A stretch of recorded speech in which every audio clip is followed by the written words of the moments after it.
I'm back with another video, and I have to mind my voice because it's a little bit late the hour that I'm creating this video. But I feel really excited about this video because I had some really keen inspiration that dawned on me. And sometimes when I go to start these videos, it's actually like a discovery process, or it may be creative in a sense, because I think one advantage that I'm employing is that I'm doing my best to speak spontaneously, but with inspiration and thoughts that I've reflected on before. But in doing so, I don't always know exactly what's going to come forth, but I have a kind of a sense of it, kind of like almost like when you're singing, like you have a sense of what you're going to utter. And if you've been practicing, you can more or less hit what you want to sing, but you don't always know exactly what's going to come out. But what I hope with this video is maybe this can be a little bit inspiring and healing in as far as moving past things that we've experienced before. But I wanted to start with, I'm going to cite a couple references in this video, but I wanted to talk about there's a content creator named Tony Gaskins, I think, and he has some really brilliant content as far as like healthy relationships and boundaries, and just things that are, I think, really important for people to understand in terms of forming relationships and boundaries as adults, I think, for both men and women. But then he brings it into like a spiritual context, and in his case, he's Christian. But and this my channel is not necessarily a Christian channel. It's about songwriting, but I'm just leaning into him for this example. But I don't mean for this to be a religious channel or message. But he was talking about how he had, like, I'm not sure if it was a dream or a vision, where he was walking with his higher power, and like he was there were, I think he said something about there were two sets of footprints in the sand, but then at one point there was only one set of footprints, and he asked to his higher power why there was only one set of footprints, and he said, because I was carrying you.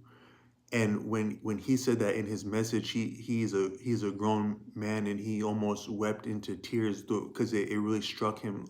A lot of times we can say and think a lot of things, but when they actually really strike us, it's kind of a different experience.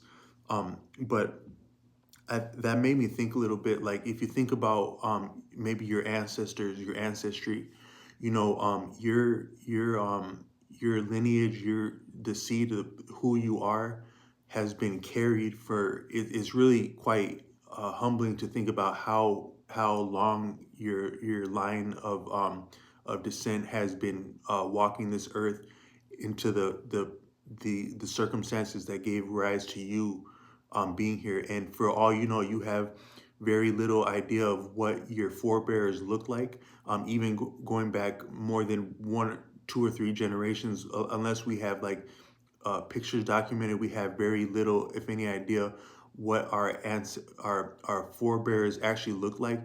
The closest we can maybe come is just our own appearance, because it's been said that a lot of times we actually carry the exact features, both physically and on uh, deeper levels of who our ancestors have been, but we don't know what they look like. And I want to go a step further and say that you even don't necessarily know what you look like, because you know, because you think about how far your ancestors have carried you to bring you here, but then you also think about how far what you know of as yourself has walked, and how many trials, tribulations, sojourns, and sagas you've been through in your one lifetime. One could maybe argue that we live many lifetimes within the same lifetime, but in any sense, is daunting how far we've come. But I want to say that in all the things that you've been through, that you've came through, you did so without having ever looked, you haven't ever seen who you are without a mirror, or a mirror, or a photograph. But I would say that I think that, you know, when we look in the mirror, it's kind of clear that the image that we see in the mirror doesn't really truly reflect all the things that we feel us that we've felt, that we've done, that we are. That you I think even looking at ourselves in the mirror, there's something very superficial about our appearance in the mirror. And it's kind of interesting that for all the things you've been through, you've never actually seen yourself. But in a certain sense, you've been. I almost want to say you've been. You could look at it as though you've been carried.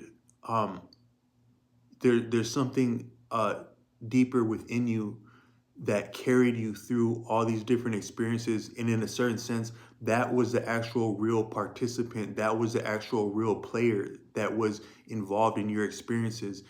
And you through your so I want to say that through your own effort, through your own uh, participation, you've participated in this thing, this person that you are, that you haven't actually seen. But in a certain sense, it's almost like that was the real person experiencing all the things that you've been through. So to almost say in a liberating way that maybe the things that you've been through, um, and I mean this in an inspirational sense, you weren't actually the person that experienced those things, but um, something carried you through that and allowed you to receive the recognition and the some of the benefits and the joys of that experience. But I'm saying maybe the real you is maybe deeper than what you know yourself to be in your appearance or even your identity and your superficial understanding of your own experiences. And that there's been a deeper life that's within you, that's part of an even greater life that has really both suffered and enjoyed the ride that has been your life. So I almost mean to say that maybe that can be freeing in looking at the things that we've experienced in the past as though almost like disowning our own experiences as though they had been lived by something or someone greater than us, and they belong to that person. Because also, like, if you think about a lot of your experiences that you've been through in life, a lot of those experiences are formless at this point. You can't completely recall all of the details of any one context or scenario or situation of your life, and they're also gone by this point. So in a certain sense, all of our experiences to this point are actually kind of formless. Like they were very vivid and real as we lived them, but what has there's a word in Sanskrit. I try to introduce vocabulary with this term, and it's called a sanskara. So a sanskara is like it's like the residual traces of an experience that linger with us, and they inform our propensities and our inclinations in future experiences. To where when you've experienced something, there's a certain residue of that experience that stays with you, and these collective residues are what give us our both our abilities and our disposition and propensities as people. And it's called a sanskara. But I just wanted to say that for all these things that we've experienced in life, in a certain sense, they're formless. I mean, I don't mean to say that they didn't happen and they weren't real, but they, for more or less, if you actually try to really recall the people you've known or the things you've experienced, it's actually kind of a little bit formless at this point. It can maybe be vivid, but really a lot of it is kind of formless and dreamlike. So I just want to say that maybe there can be something freeing about that, in saying that these experiences aren't really who we are, and they're not really us, and they were almost like lived and carried out by something that's greater than us. And I want to point out two things. A kind of interesting combination. I would say that as a human being, there's exactly two things that we've never seen before. Um, that's our we've actually never seen ourselves. We've actually never looked directly at ourselves, and then we've also never seen the divine or the what's believed to have created this universe. And there's something interesting. If you've ever if you've ever been looking for your keys before, like sometimes the hardest thing to find is the most obvious thing. So like if you can imagine looking for something all around your living space when it's actually in your hand all the while, or it's in your pocket all the while, in that it's so near to you. That's why it's so difficult to perceive. And the thinker Osho, in one of his discourses, he says that the divine or the absolute or the creator, um, the reason we actually can't conceive or perceive the creator is not because the creator is so distant, but rather because the creator is so near. So I just want to say that maybe look at the experiences and the things that you've been through as triumphant, in that it was something, it was a greater life that was experiencing those things, and has gone through all of those labors to put you right here where you can further experience and pursue what inspires you and what interests you. So I just want to offer that as food for thought, in being both free of our experiences, and not associating with our own experiences if at all possible, um, but still taking the value of them and the traces from them, and being thankful that there has been something living, is something behind our own perception that's been with us and carrying us, and that will likely carry us for the duration of our journey.